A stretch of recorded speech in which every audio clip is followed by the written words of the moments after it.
¿Qué se entiende cuando el mundo académico, en el ámbito de la discapacidad, cuando habla de cambios de modelos, cambios de paradigma?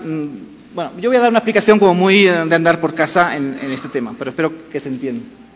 Bueno, venimos de una historia en lo que el abordaje a las personas con discapacidad se hacía desde lo que llamamos un modelo médico rehabilitador. El problema es la persona tiene una discapacidad que la hace ser diferente al ciudadano estándar, si eso existe.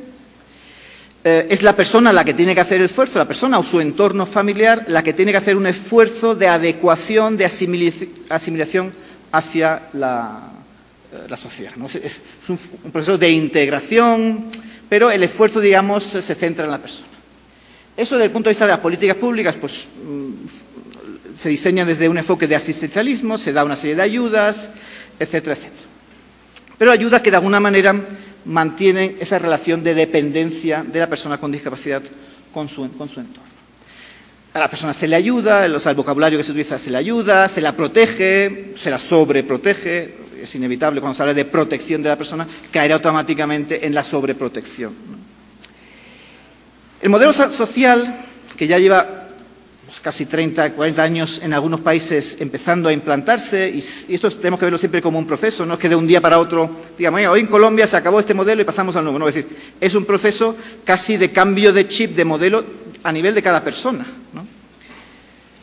El modelo social que nace en los Estados Unidos básicamente viene a decir, vamos a ver, sí, hay determinadas personas que tienen unas características individuales que conlleva una serie de consecuencias, pero realmente, si una persona que va en silla de ruedas no puede entrar en un edificio, no es porque la persona vaya en silla de ruedas, sino porque ese edificio no se ha diseñado teniendo en cuenta que puede haber personas con discapacidad en silla de ruedas que quieran entrar a ese edificio. Es decir, ese modelo social traslada la responsabilidad de la persona al individuo, del individuo a la sociedad.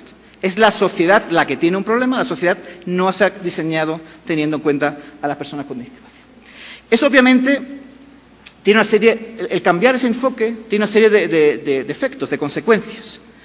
Le da una agenda muy distinta a las propias organizaciones. Ya es una agenda de activismo, de demanda de accesibilidad, etcétera, etcétera. Accesibilidad siempre entendida en el más amplio sentido de la palabra.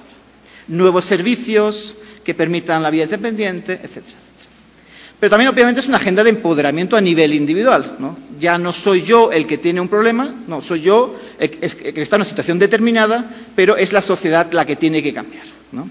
Y no es sorprendente que este modelo social empezara a surgir de manera más potente en los Estados Unidos cuando excombatientes en la guerra de Vietnam volvieron de la guerra a sus localidades, habiendo quedado en situación de discapacidad a raíz de la guerra, y vuelven a sus municipios y se encuentran con municipios que no están preparados, que no pueden entrar en el ayuntamiento, no pueden entrar en los distintos edificios públicos, no pueden entrar al transporte público, y obviamente de pronto canalizan en vez de quedarse en una situación, digamos, de pasividad, se reorientan a una agenda, digamos, de activismo político.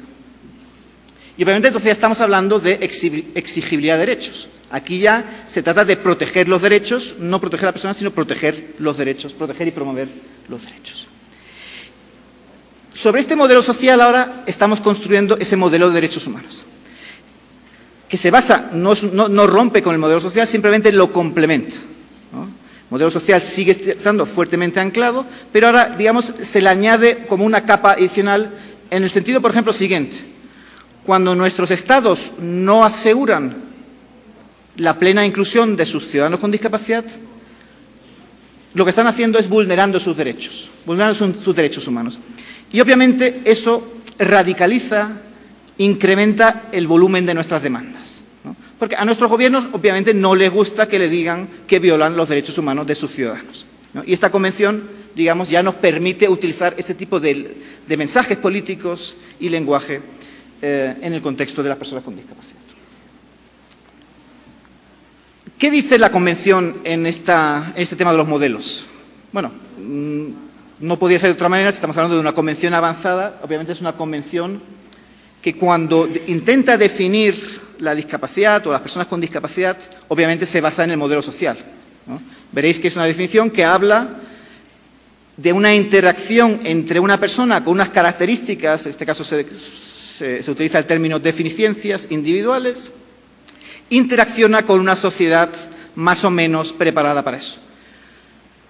¿Eso qué viene a decir? Pues básicamente una cosa muy sencilla. No es lo mismo, o sea, una persona con una determinada deficiencia, característica individual en un país muy accesible podrá participar mucho más plenamente en esa sociedad que si vive en un país o en un municipio muy poco accesible, ¿no? Eso es lo que viene a reflejar el modelo. Es decir, la posibilidad de participación social depende mucho más de la característica individual, depende mucho más de la manera que hemos organizado nuestras sociedades. La discapacidad es un concepto que ha ido evolucionando en el tiempo. Hace X años, en muchos países, el concepto o las personas que se consideraban personas con discapacidad era un núcleo muy reducido. Eso ha ido ampliándose. Se han ido incorporando nuevas formas de discapacidad, se han ido considerando discapacidad conceptos que antes no se consideraban como discapacidad. Por ejemplo, se está empezando a hablar si las personas con VIH-Sida son o no personas con discapacidad. Bueno, pues esos son debates que se van a seguir teniendo. Durante los últimos 25 años se ha ido ampliando el concepto y eso probablemente seguirá ocurriendo.